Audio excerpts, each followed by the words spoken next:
Hi, I'm Adam Shepherd. And I'm Jane McCallion. And you're listening to the ITPro Podcast, where today we're talking about the eventual return of the office. Like many people in the UK and around the world, ITPro, or rather our parent company Dennis Publishing, shut the doors to our offices in March 2020, and we haven't returned since. Slowly but surely, however, the country is starting to get back to normal.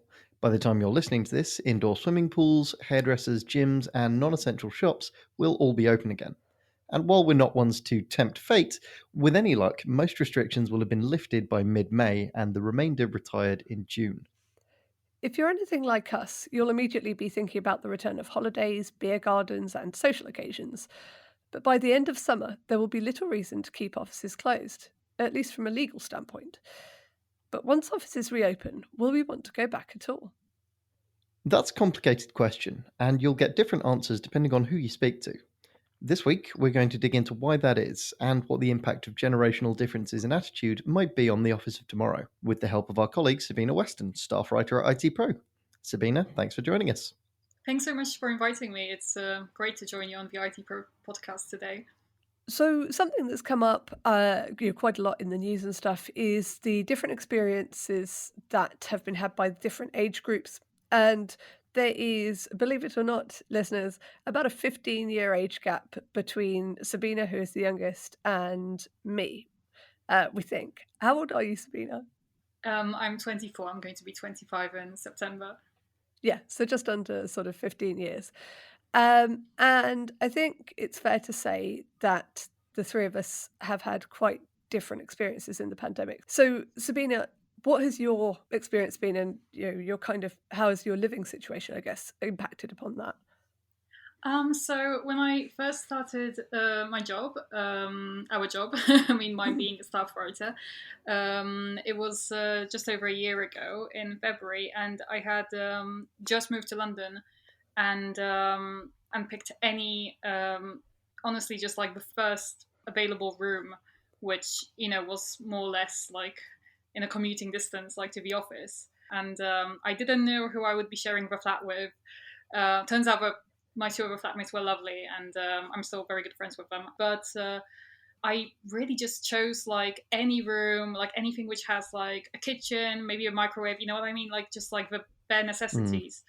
And I just remember thinking that, oh, this is great. This is 25 minutes door to door to the office, and I won't be spending any time here anyway. I remember thinking that exact thought. I was like, oh, I'll be just, I'll just be sleeping here. I won't, actually be spending any time in my flat. Like, I have all these friends in London. Like, I have the office. I don't mind spending, like a few sort of like hours longer in the office if I have to like complete an assignment. Like, it's where I, can focus, and after, I would like meet friends for drinks or something like that. Like, this is London, I'm going to go on all these dates and go clubbing, and like, I'm not even going to be at home. So, I just picked the first thing without even like thinking about it. And of course, that lasted for, like a week or two before, like, honestly, because we shut down like, because we closed the office in mid-March from what I remember. Yeah. And I moved into that flat on the 1st of March. And, oh, no way. Yeah, and I think less than 2 weeks later, I had to spend all the time in my flat. So for the next 5 months, because I had a 6-month contract. So I'd just like to point out at this point that evidently it's all Sabina's fault that we're in this pandemic. Sabina tempted fate with all her thoughts. Yeah. So I take that on me, like, honestly. It's not the bats, it's her. Yeah, that's made me think of the first flat share that I lived in when I started at Dennis, and the thought of spending an entire year working from that flat share just fills me with abject terror, because it was a 5-bedroom house in Canning Town that was basically like one level above a squat in terms of like how nice it was inside. So yeah, I spent the majority of the pandemic in a 1-bed flat, which did thankfully have a garden, which was a bit of a blessing. I've now recently gone back into house sharing, So my experience of the pandemic has been kind of fairly mixed. In my current place, I have my own lovely office, which I am currently recording from. But it's amazing how much of a difference having that amount of space had on my kind of pandemic experience. And it's going to inform a lot of my feelings about working from home on a kind of more permanent basis going forward, as I'm sure we'll get into over the course of this episode. I mean, for me, I don't even have an office, but I think you remember from like meetings, like in the first few months of the pandemic, how I would basically answer calls like in the kitchen, which I shared with two other people, because that was the only table in the flat available. That was the only table, and it had two chairs, and that was it. And I would be answering these calls, and there would be like my flatmates. You could see them in the background, like coming in and out of the kitchen. And it was obviously so unprofessional, but I didn't have a desk or anything like that. Later, I managed to like save up for a better like office chair and move it into my bedroom. And but I worked like next to a dresser for the first 6 months of the pandemic. It was great. Yeah, but I've recently moved into a bigger flat. I only have one flatmate at the moment. It's my best friend from uni. Basically, have way more space at the moment, and you can see me working from the dining table. Dining tables for life. That's where I'm recording from as well. I mean, it's funny that you mentioned kind of worry about how professional you looked when you had people coming and going in the background. And I think early on, especially, that was quite a concern for people. But I wonder, it's one of those things like, I worked from home even before the pandemic most of the week. And I'm also incredibly unprofessional. So my cat would occasionally walk on screen and just but that would be great, like yours and yeah, say hi and stuff, offer up a little bit of kind of entertainment, bite my hands. You never know which way it's going to go. It's very unpredictable situation. I think that people were initially concerned about that kind of thing, but pets, but especially like flatmates, kids, partners, that kind of thing. And I do think that perhaps on some level, or for some people, they've become less conscious of that. It's become more accepted that kind of like, okay, well, we're working from home, homes are homes, they're not offices. So there's going to be other people, lots of young people in particular, share a house with flatmates. My living situation is quite different from you guys, being the elder member of the crew. In that I live in a house with my family and not in London. My family being my husband and my toddler.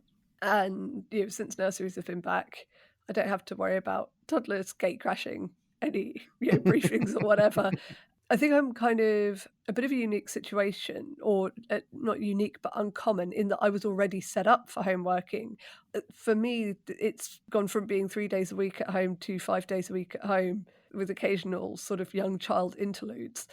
And I do count myself lucky for that. Very, very lucky. So I have to say, Sabina, when this all kicked off, or very early on, you wrote what I can only describe as a love letter to the office, right at the very beginning, or specifically to office culture. And I want to know, do you still feel that way? Do you still feel that you super miss office culture? To an extent, but I don't think I'm quite as distraught as I was at the beginning. I think that when I wrote this, I was really, I think I was really bitter and really saddened about this perfect life that I had like envisioned for myself when I first got the job, and how for me everything was supposed to be like so perfect and so easy. And I think it's like stripped like us and like any kind of like staff from like their image they present to their fellow colleagues or to the workplace, because I think when I first started at ITPro, and it was the first month and a half, I think, because I started in February, I tried to like maintain this like pristine image of, yes, I'm here to work, and also I show up and I look perfect, and also I'm prepared, and you just see the sort of like this very surface level bimbo straight out of uni with I don't know. Well, I mean, for me it was also like a bit of a body image issue, because for me it was, you know, this like how I present myself to people, like with my makeup, with my, you know, with my outfits or whatever, you know. And then when the pandemic really impacted our work routine and we started working from home, there was no point in me dressing up in shirts and like, you know, proper sort of like smart trousers every day. So I think for me as a woman, I don't think like many men have this experience, but for me personally, this was quite a big deal, I think, which is very shallow, but it wasn't that much about like, oh, I can't wear, you know, whatever anymore. It was more about like the image that I project to like my coworkers. And I think it took me a while to be comfortable with the fact that people see me as I am, in, you know, in a jumper and, you know, whatever. I try not to look completely disheveled, but but also it like exposed like how our financial limits to an extent. You know, I can't afford an office, for example, or like I don't have an office I don't have a space in my flat for an office. So obviously, to my coworkers, it will be visible that I'm working for a dining table, or I'm working from, right now I'm recording this podcast from my bedroom floor. I think it does take a certain like level of bravery, which we couldn't like, I think, imagine before lockdown, of like just like exposing ourselves so much to our coworkers, and also maybe to even clients in some cases. I don't know how this like impacts client relations for companies, but when I interview people and I interview them, you know, for ITPro, like I interview them from my dining table, and obviously I'm trying to like make it look as professional as possible. You know, obviously there's just as much as I can do, and yeah, I don't have the luxury of an office. So I wonder if that's probably quite a common experience for a lot of new starters, because when I think about when I was a new starter at ITPro, I used to dress very professionally and wear makeup and stuff. My mad commute soon put paid to that. You know, nobody has time or like the energy to do their makeup on a coach, and there's 50-50 chance that you're going to come out looking like Tony the Tiger if you're wearing, you know, kind of liquid foundation. Yeah. So yeah, you know, I think that if that had been me, I would have been like super self-conscious as well. Whereas, you know, because this happened much later on in my career, the most I do is for interviews, external interviews, I sit in front of my bookcase and look like a clever person. It's like, oh yes, this is a good backdrop. Yeah. I think my impression of like when I first wrote the piece, which is titled "Life Under Lockdown: Why We Miss Office Work Culture," that was published almost exactly a year ago in April 2020. Yep, on the 23rd. So I think I was very sad about this, and also I really missed my friends, because I think the first lockdown that we were under was really strict from like I remember, and people were taking it very, very seriously. I mean, I obviously take it seriously now. I don't go to like raves or anything like this, obviously. But I do have like quite a close friends from my university at Dennis Publishing, our parent company. And so we were all sort of like planning this, you know, very like typical office culture. We've known each other for you know, for years at this point. And it would be nice we would go out for beers, you know, after work, maybe sometimes for lunch break, you know, for a sneaky pint. But yeah, I know. But, that's it. I'm calling HR. God, I miss lunchtime beers. Yeah, we were quite close in these kinds of like cute little routines, like grabbing lunch together, and then we couldn't see each other at all. And honestly, I haven't seen them since almost. You know, it's so sad, because I think, now because of like all these restrictions, I only get to see them every few weeks, maybe outdoors for like walk or something like that. But because everyone's working remotely, I, you know, haven't seen many of my friends, like office friends or not. But also, obviously, I haven't been able to make that many new friends in the office, because the friends that I had made, I actually met in uni, but I haven't like actually met anyone outside of our ITPro team. And I think that's really important. There's a different dynamic that you get when you're kind of physically in the same space. Like, for example, there's people that I know in the office who I'd be perfectly comfortable saying, "Oh, you know, do you want to grab lunch?"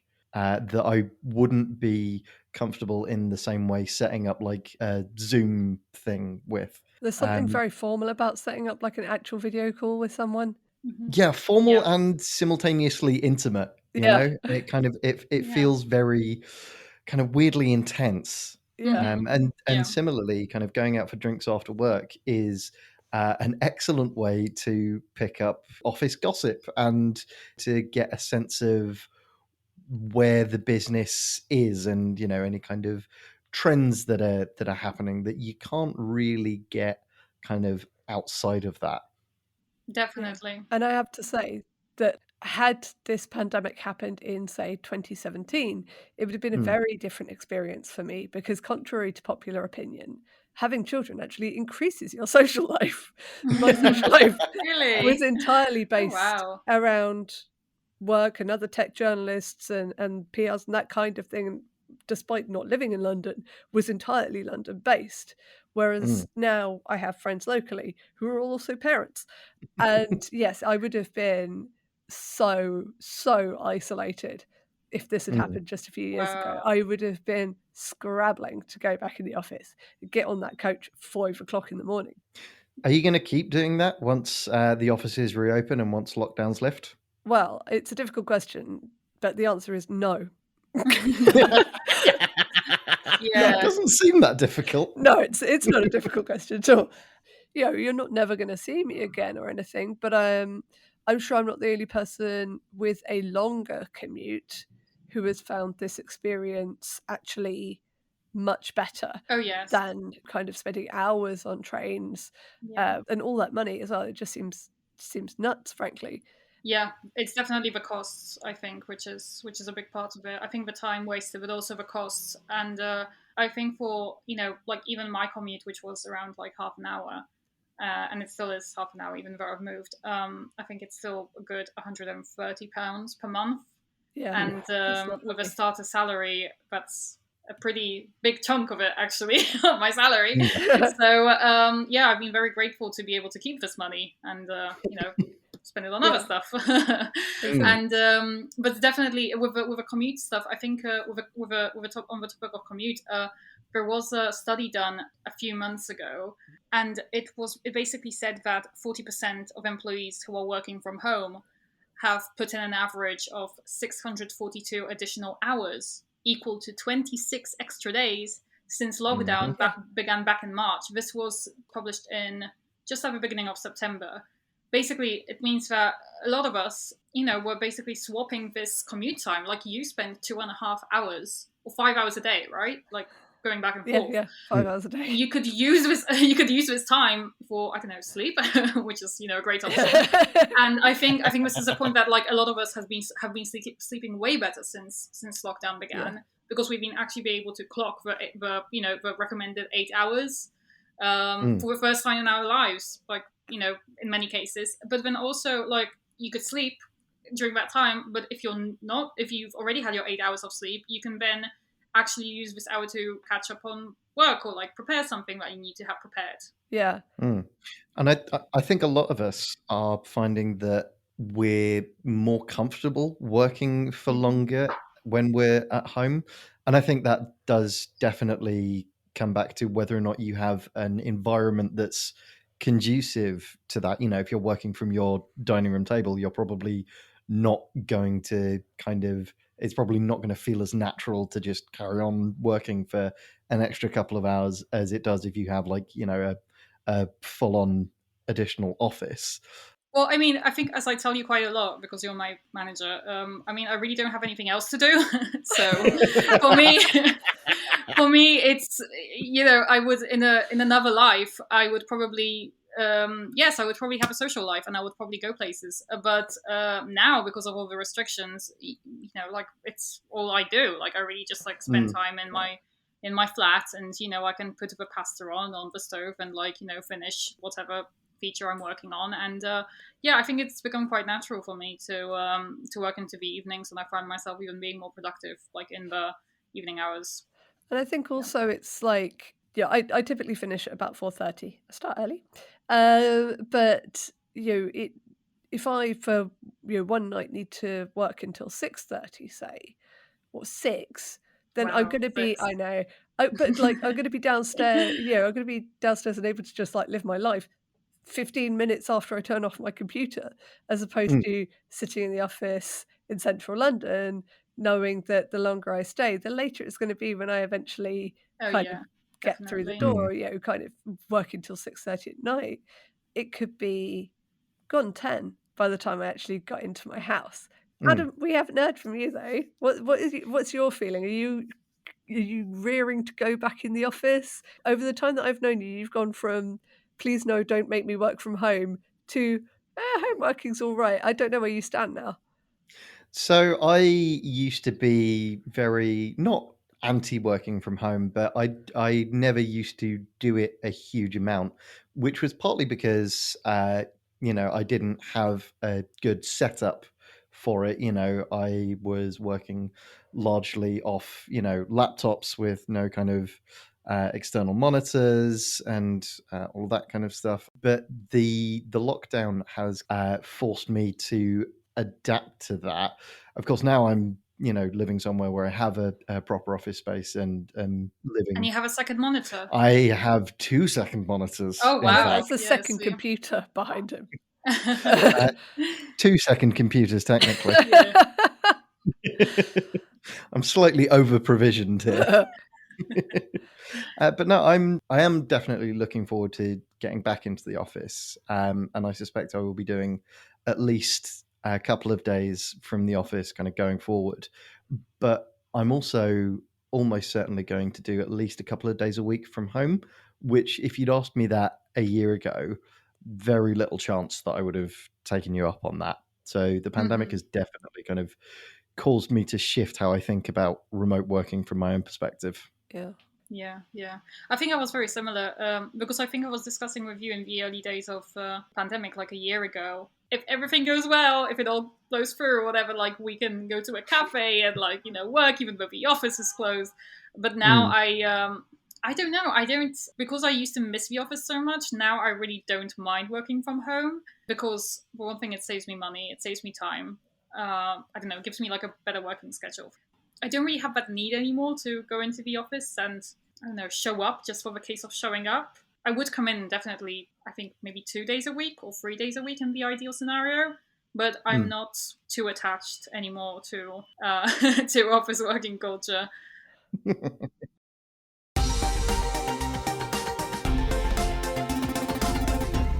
So when we look at our respective peers, people in similar age groups and similar situations, friends, family, etc., is this something that people are sharing? Jane, for example, are people in a similar situation to you, other friends that you mentioned from Oxford looking to similarly kind of work from home as much as possible?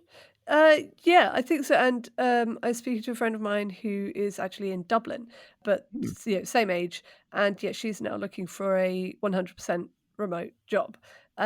Partly because she has children. I'm in my mid-30s, and I think there's probably quite a lot of people who are in more or less the same situation as me. As quite a lot of women, but also men. My husband is he was pushing to work from home some days a week.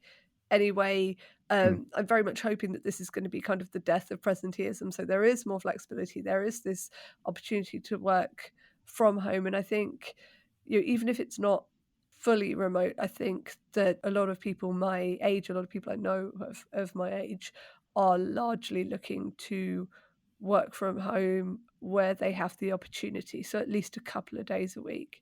That said, my parents are not into it at all. Really? Yeah, they're not. That is very interesting to me. Not into it. I don't think my mum could hack it if she was made to work from home. She's been going in the whole time. She works for the NHS. Oh, wow. My parents have been working from home, I think, for years at this point. I think they were quite precursors to it. And they were like ahead of a trend. Well, my dad is a freelancer and he's always had his little office, I remember. And so for them, like literally nothing has changed apart from the fact that they have a 12-year-old in the house at all times at this point. And I think this is what we really hate. But secretly, we all hate our children. Yes, literally. My dad is a freelancer as well, and he was he largely works from home, in fairness. But he had, within the past couple of years, they've gone into is it Rico, kind of Rico managed office situations. Okay. Like him and a couple of guys have set up a business, and so he's spending some of his time there. And now he's like a caged animal, despite having worked from home for the entirety of my adult life and some of my childhood as well.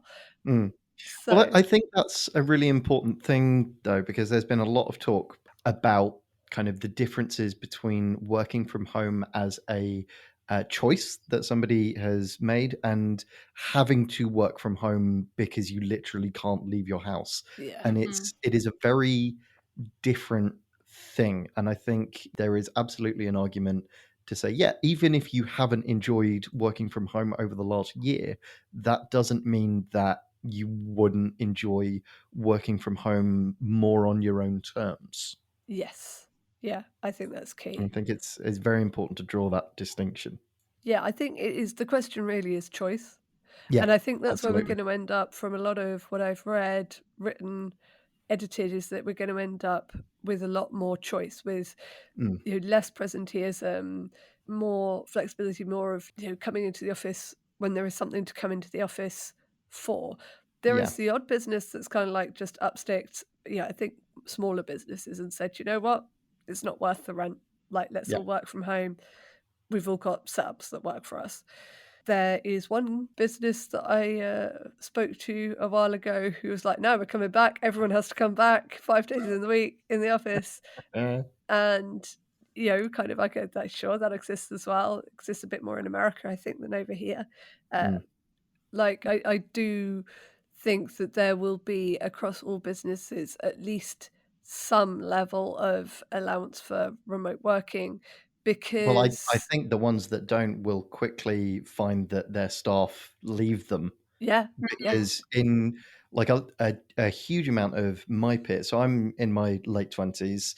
A lot of my friends and people in my various social circles are starting to get engaged, get married, start looking at having kids and buying houses, and a lot of them over the course of this pandemic have gone, right, well, if I can work remotely, then I'm just going to look to buy a house somewhere where the property market isn't completely unviable for anyone that isn't starting with like 100 grand in the bank and are looking at, moving to places like Leeds or Whitby or, Stevenage, Mm. Peterborough, places outside of London and going, right, well, I'll come in once a week or a couple of times a month and working from home, for the majority of the time because it's much more economically feasible for them at that kind of stage of their life. Yeah, and I think for employees, one of the things that the pandemic has offered is a chance to examine what is the most important things in your life. What are the priorities in your life? And your priorities in your early 20s, mid 20s is going to be different to what they are in your late 20s. Your early 30s is going to be different to what they are in your, you know, mid to late 30s, yikes, and so on and so forth. These things, they're going to change. Yeah. And I think that the one size fits all ness of the office of the past, I don't think that's gonna, stick around. So when it comes to my peers, so what I discussed with some friends who also work at Dennis Publishing, I think they are also planning to maybe do 1 day a week. Really? Yeah, because one of my friends moved to all the way to Deptford, and Mm, she has a dog, and she can take the dog out to the to Greenwich Park, for example, and mm, it's a really nice life. And when you have pets, not even children but pets, I think you end up in London, you end up spending a lot of money and a lot of time like planning walks. Like if you're in the mm. office all day, you Yeah. have to pay someone to come in and walk your dog. That's obviously expensive and also quite stressful, because just like with kids, you are responsible for that being. Yeah. So that's interesting. I would have expected the kind of slightly younger sections of the workforce to lean more towards being in the office a bit more. So for me, I don't have any responsibilities apart from a few plans. So I'm fine. I would love to return to the office, but again, I probably wouldn't do the whole 5 days a week because that's super Mm, tiring and also very expensive if you think about commuting. And I think for a lot of a reason is why young people, I think, also want to stay in is because honestly, I think it's a cost thing at this point. Because I mean, how much can you spend on Pret and on TFL yeah. when you're on a very basic salary? But like apart from the free coffee, like there really wasn't any sort of like financial benefit for us to, work from the office. And I think for a lot of people on a starter salary, I think that's quite a big of an issue. Like commuting to central London every day is massively expensive. So I think 2 days a week or 1 day a week, like in some cases, is going to be way more manageable for people, and we'll be able to reap all the benefits of socializing, of catching up on company issues, while also being more financially comfortable. That's really interesting, because I thought we were going to possibly, when I've thought about this in the past, and some of the stuff that I've read, that you're going to end up with offices that are purely just young people. But I guess it's not even going to be that, which is good. The fact that it will still be hopefully a decent mix of demographics. Yeah. Just not everybody all at the same time. So there was the study done. Like, I think we've all heard that there was an interview with the Chancellor, Rishi Sunak. I think he warned businesses that young people will want to return to the office, and I think he said that employees will be deserting companies which don't provide an office space for a company which does provide this office space. And to be honest, I don't know. I don't think that's that big of a deal, to be honest. I mean, obviously, you can always work from a cafe, and it's going to be probably nicer. But also, I don't think that's big of that's. I personally don't agree with that. I don't think people will be choosing a company based on whether it provides an office or not. Do you think it'll be the opposite? Do you think young people will start deserting companies that don't offer remote working? Oh, definitely. Oh, yes. I mean, it's good to have a company which obviously has this space if you want to use it. But I think companies which are going to be forcing people to come back, I don't know, unless they pay a massive amount of money, I just don't see people scrambling to work for them anymore. I think, in fact, I think there was a study done last year by Lenovo. They found that 63% of those surveyed said that they were more productive working from home than when they were in an office, And so I think it just proves that a lot of people, it's a very individual thing, where you thrive when it comes to your work. Well, unfortunately, that's all we've got time for this week. But thank you very much to Sabina Weston, staff writer at ITPro, for joining us. Thanks so much for having me. I love speaking to you guys. You can find links to everything that we've spoken about today in the show notes, and even more on our website, www.itpro.co.uk. You can follow ITPro on Twitter, Facebook, and LinkedIn, and don't forget to subscribe to us wherever you listen to podcasts. And we'll be back next week with more from the world of IT. Until then, goodbye. Thanks for listening. The ITPro Podcast is brought to you by the Dennis Podcast Network.